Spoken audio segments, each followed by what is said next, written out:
Hi Taurus, how are you? Welcome to Tarot Queen. This is your weekly tarot reading, weekly tarot predictions for 22 March to 28 March. Your overall energies, overall look for 22 March to 28 March. Your health, your career and your love life relationship. Let's see what's going on in next. ये आपकी weekly tarot reading है, weekly tarot predictions है 22 मार्च से लेकर के 28 मार्च आपकी life में क्या चेंजेस आने वाले हैं। लेट्स सी आपकी हेल्थ कैसी रहेगी, आपका करियर और आपकी लव लाइफ रिलेशनशिप देख लेते हैं। और लास्ट में मैं आपको बताऊंगी एंजल गाइडेंस, एंजल मैसेजेस, तो वीडियो को लास्ट तक ज़रूर देखिएगा।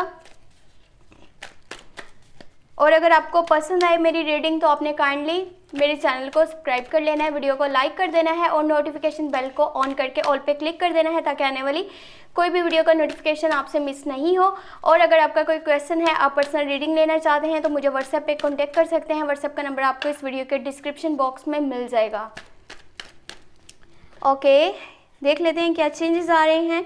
First you have the hierophant, page of swords, the emperor, great, 4 of wands, 9 of wands, king of cups and 4 of swords.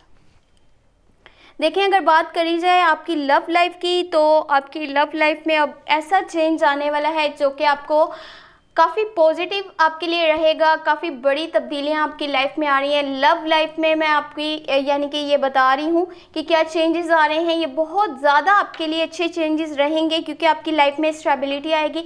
आपकी लाइफ में आपको आपके रिलेशनशिप वाली साइड से लॉन्ग टर्म की कमिटमेंट मिलने वाली है बहुत जल्दी। अगर के देखें आप रिलेशनशिप में हैं तो आपको अपने पार्टनर वाली साइड से मिलेगी लॉन्ग टर्म की कमिटमेंट, शादी का प्रपोजल। और अगर आप यानी कि रिलेशनशिप में हैं ही नहीं तो आपको आउटर साइड से शादी का प्रपोजल मिल सकता है। आपकी मंगनी तय होने के चांसेस बहुत ज़्यादा नज़र आ रहे हैं। कोशिश ये करिएगा कि अगर देखें आप यहाँ पे मैरिड कपल हैं ऑलरेडी तो यहाँ पे होगा ये कि आप एक जगह से दूसरी जगह शिफ्ट भी कर सकते हैं, यानी कि जहाँ पे आप रहते हैं वहाँ से आप किसी दूसरी जगह मूव कर जाएंगे। और ये किसी के दबाव में आकर के या फिर किसी की कहने पर ऐसा नहीं होगा। ये जस्ट आप अपनी खुशी के लिए कर रहे होंगे क्योंकि आपको ऐसा लग रहा होगा कि आपकी लाइफ में एक न्यू आपने इसको यानी कि न्यू ट्रैक पे लेकर के अगर जाना है, इसको थोड़ा सा फ्रेश स्टार्ट देना ज़रूरी है। आपको अपनी जगह तब्दील कर लेनी चाहिए, कहीं और जा कर के रहना चाहिए और वहाँ आप अपनी लाइफ ज़्यादा अच्छे से स्पेंड कर सकते हैं। आपकी नेचर में लाइक अ टीचर एक चेंज आ रहा है। अपने मज़हब के ज़्यादा क्लोज रहेंगे। 22 मार्च से लेकर के 28 मार्च आप लोगों को अच्छे से हेल्प करेंगे, सपोर्ट करेंगे और बहुत अच्छे से उनको मशवरा देते हुए नज़र आ रहे हैं, उनको सपोर्ट कर रहे हैं, एडवाइस दे रहे हैं। ये आपके लिए भी बहुत अच्छा रहेगा, आपको दिल से खुशी होगी। लेकिन करना यहाँ पर ये है कि लोगों की बातों पे नहीं चलना, लोगों की बातों में नहीं आना। आप अच्छी तरह से अपने गोल्स को पूरा करने के बारे में सोच रहे हैं, अपने ड्रीम्स के बारे में काम कर रहे हैं, लेकिन अचानक से ये हो रहा है कि आपको ये ज़्यादा फ़र्क पड़े कि लोगों की थिंकिंग क्या है, लोगों के ओपिनियन क्या है, जबकि आपको ऐसा नहीं करना। आपने आज तक जो भी पोजीशन हासिल करी है, आप जिस भी यानी कि पॉइंट पे आज आप हैं, आपने जो अथॉरिटी हासिल करी है आपने जस्ट अपने बलबूते पे करी है। तो आपने क्यों किसी की बातों में आना है, क्यों किसी की थिंकिंग के बारे में सोचना है कि लोग क्या सोचेंगे, लोगों का ओपिनियन क्या होगा, लोगों की राय क्या होगी। इस सब से आपको कोई फ़र्क नहीं पड़ना चाहिए। आप लॉयल हैं, आप रिलायबल हैं, आप अपने अच्छे से फैसले कर सकते हैं। आपको पता है आपने आगे लाइफ में क्या करना है, तो आपके लिए यही बेहतर है और यही काफ़ी है। बाकी जहाँ आप किसी को प्रपोजल दे रहे हैं आपने यहाँ पे ये चीज़ ज़रूर करनी है कि सामने वाले का भी ज़रूर सुनना है कि उसके दिल में क्या है, उसकी फीलिंग्स क्या हैं, उसके इमोशंस क्या हैं। और अगर कि आप अपनी ही बात को हमेशा इंपॉर्टेंस देते हैं और दूसरे का सुनते ही नहीं है तो ये भी थोड़ा सही नहीं है। जहाँ पे लोगों की बातों में नहीं आना, लोगों की बातों के पीछे नहीं चला, वहाँ पे जो आपके रियल वेल विशर्स हैं, सपोर्टर्स हैं, या जैसे कह सकते हैं आपकी फैमिली वाले आपको कुछ सजेशंस देते हैं, उनकी राय को सुनना आपके लिए अभी बेहतर रहेगा, बजाय ये कि आप उन फेक लोगों के जो है थिंकिंग के बारे में सोचें, उनकी राय पे ज़्यादा आप फोकस करें कि भाई पता नहीं वो क्या सोच रहे हैं, उनकी थिंकिंग क्या है, वो मेरे जो इस स्टेप को मैं ले रहा हूँ इसको लेकर के वो क्या सोचेंगे।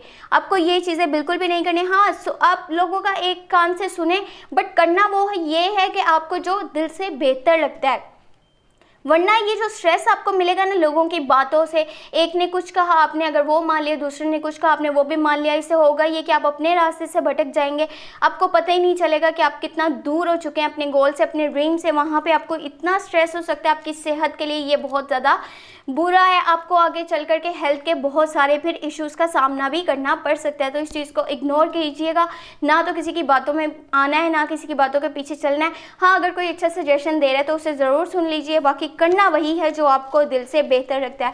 अभी देख लेंगे हम एंजल की गाइडेंस क्या है आपके लिए। लेट्स सी क्या है एंजल की गाइडेंस, एंजल के मैसेजेस।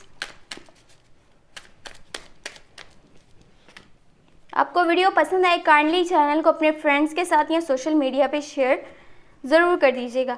वेल यहाँ पर है 10 ऑफ वांड्स, ओके, फिर है यहाँ पर द मून, सॉरी ये, और 10 ऑफ कप्स, ओके। देखिए यहाँ पर अगर आप रिलेशनशिप की तरफ देखें तो ये आपके रिलेशनशिप में स्टेबिलिटी को शो कर रहा है, लॉन्ग टर्म की कमिटमेंट को शो कर रहा है, जैसे मैंने आपको रीडिंग में बताया था। ठीक हो गया, क्योंकि मैंने आपको कहा था आपके रिलेशनशिप वाली साइड पे आपकी लव लाइफ पे एक बड़ा चेंज अब आएगा। लव लाइफ में ऐसा चेंज आएगा जिसकी वजह से आपकी लाइफ में पॉजिटिविटी आएगी, उस रिलेशनशिप में आपको लॉन्ग टर्म की कमिटमेंट मिलेगी, शादी का प्रपोजल मिलेगा, इंगेजमेंट होने के बहुत ज़्यादा आपके चांसेस मौजूद हैं, क्योंकि ये एक हैप्पी रिलेशनशिप को, हैप्पी फैमिली को शो करता है। उसके बाद यहाँ पर है हमारे पास द मून। बहुत सारे आपके माइंड में फेयर्स चल रहे हैं, आपको काफ़ी ज़्यादा कन्फ्यूजन है, आपको क्या करना चाहिए, कैसे नहीं और क्या होगा। जैसे मैंने आपको बिल्कुल रीडिंग के लास्ट में बताया था, आपको स्ट्रेस हो सकता है, लोगों की बातों में आना सही नहीं है, आप बैड पीपल की कंपनी में, आपके फॉल्स फ्रेंड्स हैं जो आपको डिस्ट्रैक्ट करना चाहते हैं और आपको दूर करना चाहते हैं आपके गोल्स से, आपके ड्रीम से। सेम वही चीज़ें हैं एंजल की गाइडेंस में, मैंने आपको क्लियरली पहले भी बता दिया था रीडिंग में। कोशिश करिए कि आपने ओवरलोडेड अपने ऊपर काम जो है वो नहीं लेना। जैसे मैंने आपको पहले बताया था, आप अच्छे भले ट्रैक पे चल रहे हैं, वहाँ पे आप ये सोचने लग जाएंगे लोगों की थिंकिंग क्या है, लोगों की राय क्या होगी, तो आप अपने ही गोल से दूर होते चले जाएंगे, अपने ही ड्रीम से, अपने रास्ते से दूर हो जाएंगे, भटक जाएंगे, फिर वापस आना आपके लिए बहुत मुश्किल रहेगा। ये जो ओवरबर्डन है, ओवरलोड है काम का, ये आपकी सेहत पर बहुत बुरी तरह से असर डाल रहा है। आप कर क्या रहे हैं, आपको अच्छे से पता है कि आप करना क्या चाहते हैं, लेकिन उसके बावजूद आप लोगों की बातों में आ जाते हैं। आप उन्हें प्रूव करने की कोशिश करते हैं कि नहीं मैं तो सब कुछ कर सकता हूँ, मेरे में इतनी विल पावर है, मेरे में इतनी स्ट्रेंथ है, तो ये करने की ज़रूरत ही नहीं है ना। लोगों की बातों में आना ही नहीं है, अपना टाइम वेस्ट नहीं करना, जस्ट वो करना है जो आपको सही लगता है, वही आपके लिए बेहतर है। क्योंकि आपको जो अथॉरिटी मिलेगी, जो आप लाइफ में करना चाहते हैं, वो आप अपने ही प्लान्स पे चल करके कर सकते हैं, ना कि लोगों के रूल्स को फॉलो करके। आई होप आप मेरी बात को अच्छे से समझ गए होंगे, और अगर आपको रीडिंग पसंद आई है तो काइंडली चैनल को सब्सक्राइब कर लीजिएगा, वीडियो को लाइक कर दीजिएगा और नोटिफिकेशन बेल को ऑन करके ऑल पे क्लिक कर दीजिएगा, ताकि आने वाली कोई भी वीडियो को आपसे नोटिफिकेशन मिस नहीं हो। और अपना बहुत सारा ख्याल रखिएगा, हो सके तो मुझे भी दुआ में याद रखिएगा, और मेरे चैनल को अपने सोशल मीडिया अकाउंट्स में या फिर अपने फ्रेंड्स के साथ शेयर ज़रूर कर दीजिएगा। Okay, thank you so much. और ये भी कहना चाहूँगी, अप्रैल की लव रीडिंग्स चैनल पे अपलोड हो चुकी हैं, वो भी वॉच कर लीजिए, प्लेलिस्ट में वो मौजूद हैं। और बाकी अगर आपने अभी तक मार्च की भी लव रीडिंग्स नहीं वॉच करी तो आप वो भी कर सकते हैं अगर आप चाहें तो। ओके, अपना बहुत सारा ख्याल रखिए। Thank you so much, take care, bye bye.